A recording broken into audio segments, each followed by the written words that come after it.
So when the wind is blowing, still open very easily. It doesn't stiff at all.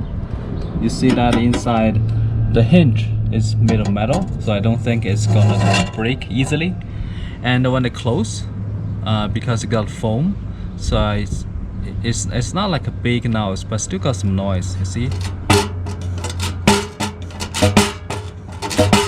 But usually it won't be like so windy like this.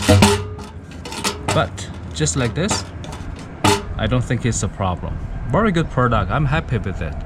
You see, I put a lot of the caulk all around this, so make sure that you seal it very well because it's the siding, right? If you put it like this thick, it's gonna be good for like 8 or 9 years, because last time I did this, it's not as thick as this, but it works.